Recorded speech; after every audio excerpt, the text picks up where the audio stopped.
Fala pessoal, sejam muito bem-vindos a mais um vídeo aqui do canal Rock and Hold. Meu nome é Felipe Mesquita, eu sou planejador financeiro pessoal e agora também analista de valores mobiliários. Eu consegui a certificação aí nos últimos meses e até em função disso fiquei alguns meses sem postar novos vídeos aqui no canal. Estava bastante comprometido aí para buscar essa certificação. E o vídeo de hoje é com certeza o mais esperado e o mais pedido aqui do canal, que vai dar a base para que a gente continue fazendo os vídeos daqui para frente. A gente vai falar sobre investimento em ações na Bolsa de Valores aqui do Brasil, a B3. Bom, então começando com uma definição, ações nada mais são do que a menor fração de participação societária em uma empresa SA. Ou seja, ao comprar uma ação, nós nos tornamos sócios daquela empresa e passamos a fazer jus ao recebimento dos dividendos e participação do crescimento que aquela companhia vai proporcionar aos seus acionistas. E também temos direito a voto proporcional ao tamanho da nossa participação nos eventos que forem acontecendo ao longo do tempo com aquela empresa. Bom, e quando a gente fala de investimento em ações, existem diversas estratégias que são possíveis de serem aplicadas pelo investidor, mas a grande maioria é uma ramificação de duas estratégias básicas.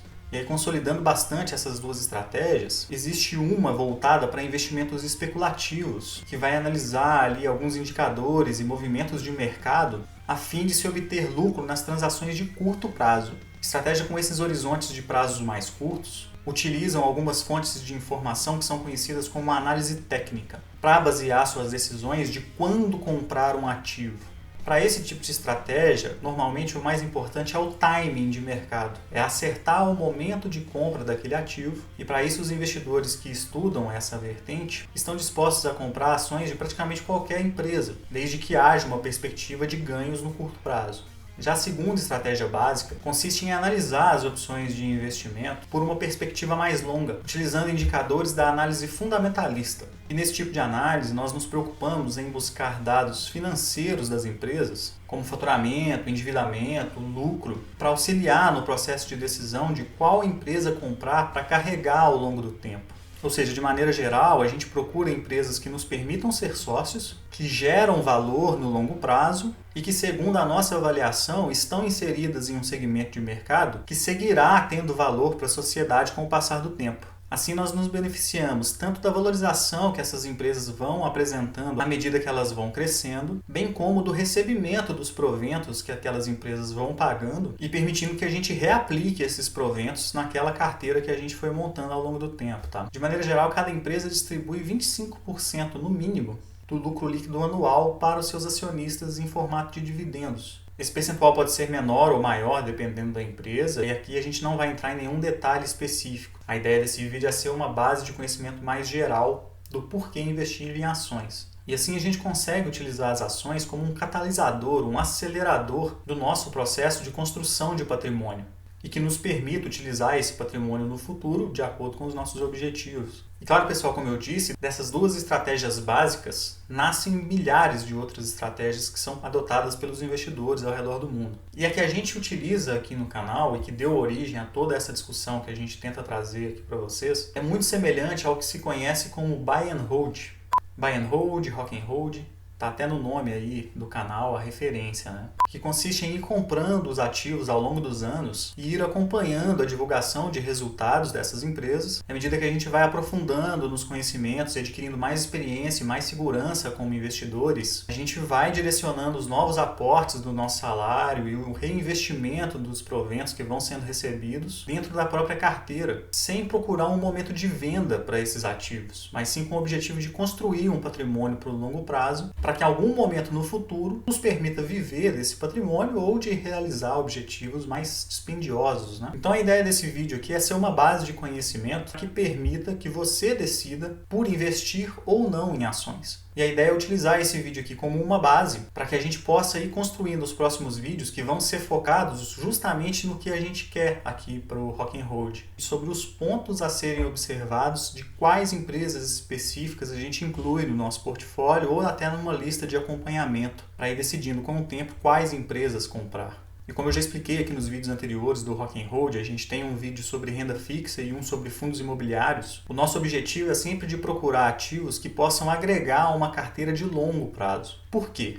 Porque objetivos de longo prazo normalmente são aqueles que vão requerer parcelas maiores de recursos, né? E para isso precisam de uma parcela de planejamento para que esses objetivos sejam cumpridos da maneira mais responsável e eficiente financeiramente falando, né? E eu confesso para vocês que eu vou montando esse planejamento com o tempo, mas eu nem tenho tão claro assim na minha cabeça quais são esses objetivos. Mas pode ser comprar uma casa para viver com a minha família, fazer viagens para conhecer novos lugares e o que eu gosto bastante, ir nos shows de rock, festivais, que são muito prazerosos, mas acabam exigindo uma parcela significativa de recursos. E aí, como cada um de nós vai ter objetivos diferentes, e esses objetivos muito provavelmente vão mudando de acordo com cada fase de vida que nós vamos passando, cabe a cada um de nós mensurar corretamente qual o nível de exposição a cada classe de ativos que uma carteira de investimentos pode ter. Então nós já falamos de fundos imobiliários, já falamos de renda fixa, vamos falar hoje sobre ações e depois a gente faz um vídeo compilando toda essa base de informação e mostrando como equilibrar corretamente uma carteira com todas essas classes de ativos ou pelo menos com aquelas que nós nos sentimos confortáveis, tá? E o investimento em ações ele conta com uma característica que é fundamental para ser entendida por quem quer se expor a esse mercado,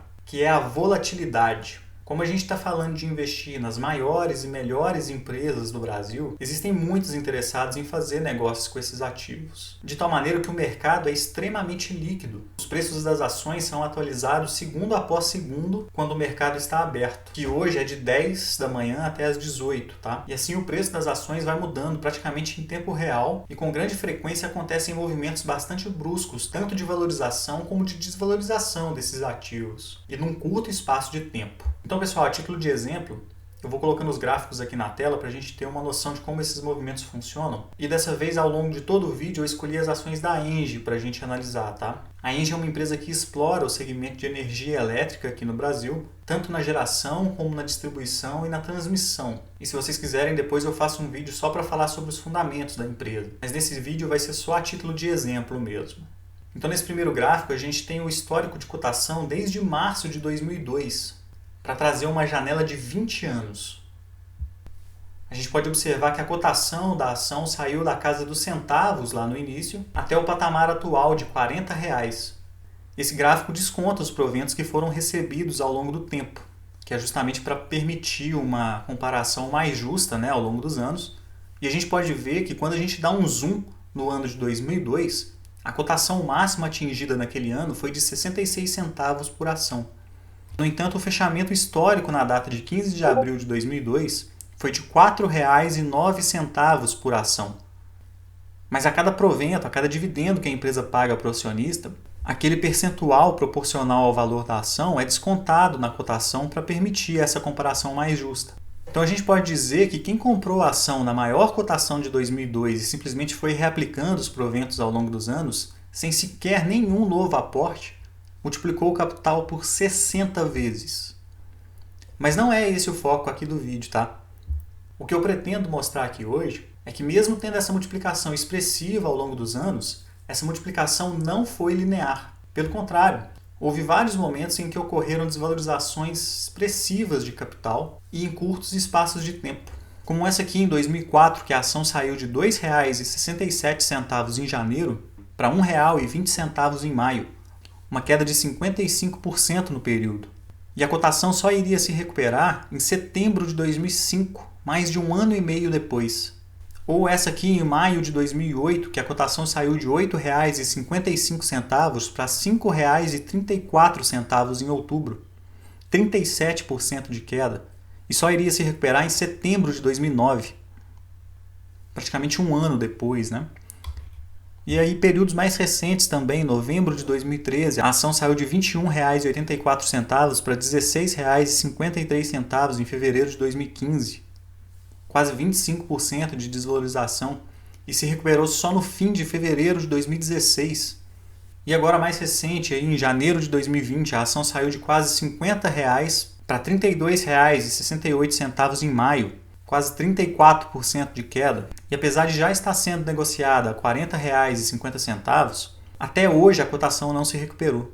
E o que eu quero demonstrar e deixar bastante claro é que o investimento em ações sujeita o investidor a um risco de perdas financeiras no curto prazo. E quando a gente fala de investimentos para períodos mais longos, um dos grandes erros do investidor é ficar procurando os motivos pelos quais esses movimentos foram acontecendo. Cada uma dessas pequenas janelas aí que ocorreram desvalorizações fortes teve um motivo que, pelo menos aparentemente, fazia algum sentido lá na época. Mas a gente não precisa necessariamente ficar acompanhando e saber exatamente o que está acontecendo com cada ativo no nosso portfólio. A gente só precisa saber que isso acontece, que faz parte do jogo, e isso acontece porque o mercado utiliza milhares de indicadores para chegar no preço justo de um ativo. E justamente por ter discordâncias entre esses critérios, entre os compradores e vendedores, é que as negociações vão acontecendo. Ou seja, alguns querem comprar por aquele preço e outros querem vender por aquele preço. E cada um chegou nessa decisão utilizando as mesmas informações. E como esses fatores que vão levando à precificação dos ativos no curto prazo são praticamente infinitos, é muito difícil tentar prever ou fazer inferências com algum tipo de segurança sobre o que vai acontecer com a cotação de curto prazo desses ativos. E assim poder tentar operar alguma discrepância que se observe, né? Mas o que a gente observa no longo prazo é que o preço da cotação converge para os fundamentos da empresa, especialmente o lucro. E aqui a gente consegue ver como o crescimento dos lucros que a Engie foi apresentando ao longo do tempo foi sendo repassado para a cotação, mesmo que de maneira não linear. E isso acontece com praticamente todas as empresas que têm ações listadas na bolsa. Tanto no aspecto de valorização daquelas que desempenharam uma boa gestão ao longo do tempo, como aquelas que não conseguiram gerar o valor esperado e tendo assim as suas ações desvalorizadas. Então, para investir em ações e em qualquer outra classe de renda variável, como os fundos imobiliários também, a gente precisa entender bem esses conceitos, porque só assim a gente vai ter a tranquilidade para carregar uma carteira pelo tempo que a gente vai precisar para atingir os nossos objetivos. Então, entendido isso, a gente já pode começar a discutir o porquê investir em ações, né, já que existe essa volatilidade tão grande. Como eu disse lá no vídeo sobre renda fixa, existe uma taxa básica de juros no país, que aqui no Brasil é a chamada taxa Selic. E de maneira geral, alguém só vai se dispor a ter o trabalho de investir um capital financeiro para abrir uma empresa, arcar com os custos de funcionamento, funcionários, impostos, aluguel, se tiver uma perspectiva de que esse investimento vai trazer um retorno maior do que a taxa básica, maior do que a taxa Selic, que hoje está no patamar de 10,75% ao ano. Porque se não existir essa perspectiva, o sujeito vai simplesmente aplicar lá no Tesouro Selic e contar com uma rentabilidade garantida em uma aplicação relativamente segura, com muito menos risco e, convenhamos, com muito menos dor de cabeça do que ter um negócio, né? E a lógica do investimento em ações segue a mesma linha. Mas a diferença é que através da Bolsa de Valores nós temos a possibilidade de ser sócios das melhores empresas do país e companhias que exploram os mais diversos segmentos de maneira super rentável, de maneira eficiente e com histórico de vários anos consecutivos fazendo isso de maneira sustentável e que contam com equipes de gestão super capacitadas e profissionais. E aí cabe a nós como investidores decidir quais dessas empresas a gente deve se expor ou não. Até porque se a gente fosse abrir uma empresa do zero, muitas vezes sem conhecimento do mercado, experiência profissional daquele segmento, esse movimento teria provavelmente um risco muito maior de não dar certo. E aqui a gente já pega empresas com um grau de maturidade muito maior. Afinal, de alguma forma, elas são as empresas que mais cresceram e se destacaram no mercado. E nesse ponto, pessoal, aqui sempre tem uma dúvida do pessoal que está começando a investir em ações, que é a seguinte, e é provavelmente uma das dúvidas que eu mais respondi ao longo do tempo. Poxa, se tem essa volatilidade toda no mercado de ações, o momento lá no gráfico, lá naquela data específica que a gente compra a ação, vai ser fundamental e determinante para a gente ter uma boa rentabilidade da carteira no longo prazo, né? E que isso, de certa forma, vai influenciar e interferir no resultado do patrimônio final acumulado.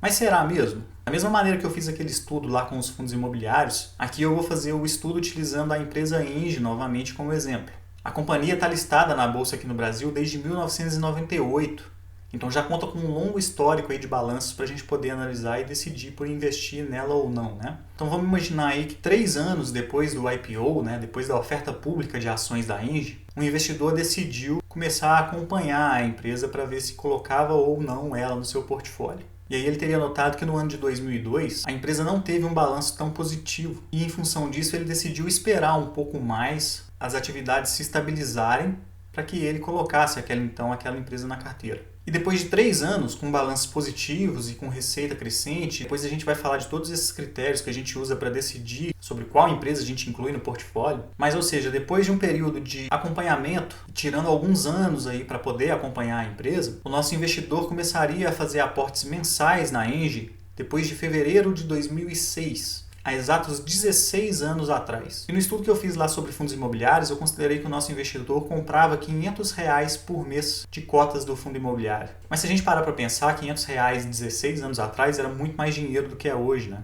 Então dessa vez eu fiz diferente. A gente vai fazer compras mensais de exatamente meio salário mínimo, desde fevereiro de 2006 até agora, fevereiro de 2022. Ou seja, 16 anos de aportes e acompanhamento. Além, é claro, né, pessoal, do reinvestimento de todos os dividendos e juros sobre capital próprio que a empresa foi pagando para o nosso investidor e ele foi reinvestindo logo no mês seguinte ao recebimento desses proventos. Então vamos analisar aqui os resultados e depois a gente faz as considerações, né? Então dessa vez eu trouxe 3 cenários. Supondo que o nosso investidor tenha comprado sempre na cotação mais baixa de fechamento dentro do mês, na cotação mais alta ou no último dia do mês, independente da cotação, que é para simular justamente a aleatoriedade, né, da compra sem olhar a cotação. E aqui a gente tem o gráfico com o resultado desses 3 cenários. E claro, existe uma diferença entre as compras na mínima e na máxima, né? Nesse caso aqui de pouco mais de R$23 mil.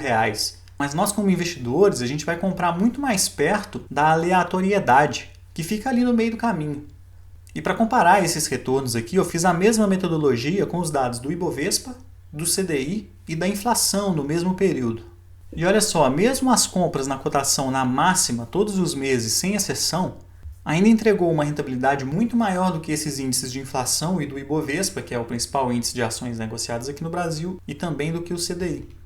E claro, né, pessoal, esse estudo foi realizado aqui de maneira didática para demonstrar o conceito e os resultados do investimento em ações. Mas como eu já trouxe o tema aqui nos outros vídeos, o princípio que eu mais respeito, que eu mais aplico na minha carteira de investimentos é o da diversificação, justamente naquela ideia de não colocar todos os ovos na mesma cesta, né? O ideal é sempre diversificar em várias classes diferentes de ativos e dentro da classe também, que é justamente para caso aconteça algum problema com aquela empresa específica que você escolheu colocar dentro do seu portfólio, ela não machuque demais o seu patrimônio e te permita dar prosseguimento nos seus objetivos, né? Então, muito provavelmente, ao longo desses 16 anos, à medida que a empresa pagava dividendos ali, a diversificação ia acontecendo, direcionando aqueles aportes do mês junto com os dividendos para outras empresas. Ou, por exemplo, no mês que aconteceu uma valorização muito forte das ações, e aí a classe de ativo na sua carteira ficou muito maior do que o restante, se direciona para renda fixa, ou para fundos imobiliários, ou para colocar uma nova empresa que você ainda não tem na carteira. E aí as metodologias são muitas, e aí a gente vai fazer outros vídeos aqui só para tratar de como alocar esse capital ao longo do tempo, né?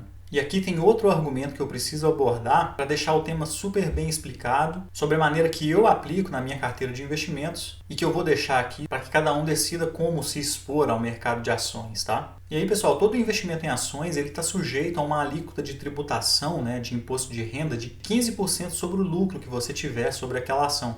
Mas ele só incide se você vender aquela ação. Ou seja, se você nunca vender, nunca vai ter imposto, né? Mas além disso, para vendas mensais de até R$20 mil, não há necessidade de recolhimento de imposto. As operações daquele mês que ficarem abaixo desse patamar ficam isentas de recolhimento. Mas ao mesmo tempo, se você vender R$20.001, já é necessário recolher o imposto sobre o valor total, tá? E não só sobre o excedente. E quando a gente fala de investimento em ações aqui na Bolsa do Brasil, existe um índice que é muito utilizado para fazer comparações de rentabilidade. Esse índice é o Ibovespa, muito utilizado também na abreviação IBOV. O Ibovespa, então, consiste em consolidar uma carteira teórica das maiores empresas em negociação aqui na nossa bolsa e ponderar elas de acordo com o valor de mercado. Atualmente esse índice contempla 61 empresas diferentes e é frequentemente considerado uma boa maneira de se expor ao mercado de ações de maneira diversificada, sem se expor demais ao risco de uma empresa específica e ao mesmo tempo participar do crescimento geral da nossa bolsa. E de fato, pessoal, a exposição ao índice costuma dar bons resultados ao longo do tempo, tá? No vídeo lá de renda fixa eu até cheguei a falar um pouquinho sobre índices, né? E aqui no índice de ações ele acaba sendo composto por várias empresas diferentes e que não necessariamente todas elas atendem aos nossos critérios de investidor para uma exposição da nossa carteira pessoal. E da mesma maneira, outras empresas menores, que não fazem parte ali do hall de 60 maiores empresas do Brasil, são super redondas, super rentáveis, às vezes até fazem parte da minha carteira pessoal, mas não estão representadas ali dentro do IBOV. E mesmo se estivessem, estariam numa proporção muito pequena, né? E aí justamente os próximos passos aqui do canal vai ser de trazer esses cases de empresas específicas para auxiliar no processo de decisão de qual empresa se expor ou não. Mas voltando aqui, quando a gente se expõe ao índice, estamos de alguma forma nos expondo a ativos que não necessariamente a gente acredita para o longo prazo, né? E tem também a questão de que existem pesos muito diferentes entre essas empresas que estão lá dentro. E aí, para se ter uma ideia, só Vale e Petrobras juntas correspondem a mais de 20% do índice. E não tem problema nenhum se expor a Vale e Petrobras numa carteira de ações diversificada, tá? Mas se essa exposição for equivalente a 20% do total do seu patrimônio, certamente qualquer variação mais brusca para baixo que esses ativos tiverem no mercado, eles vão machucar bastante a sua carteira, né? E é justamente isso que a gente busca evitar com a diversificação. E para exposição ao índice, também é importante lembrar que não é possível ir lá na bolsa e comprar simplesmente cotas do índice. Para essa estratégia, a gente precisa comprar cotas de um ETF ou de um fundo de investimento indexado ao índice. E qualquer uma das opções que seja escolhida, nós estaremos sujeitos às taxas de administração desses produtos. E como a gente pretende carregar esses investimentos por muito tempo, um dos nossos objetivos é justamente minimizar qualquer tipo de taxa que a gente possa ter e permitir que o tempo de fato haja sobre a maior parte do nosso patrimônio. E aí eu fiz o mesmo estudo que eu fiz lá no vídeo anterior, só que ao invés de compras da Engie, a gente tivesse feito compras desses produtos de investimento indexados ao índice. E olha só, apesar de ter apresentado um retorno bem abaixo das nossas compras de ações diretamente, o índice teve um bom retorno no período, bateu inclusive a inflação. As taxas de administração desses produtos variam bastante. E no caso dos ETFs aqui, vai de 0,059% ao ano até 0,5% ao ano. E aí eu construí essa tabela aqui para demonstrar tanto como a taxa de administração como a alíquota do imposto de renda afeta bastante o valor final no longo prazo.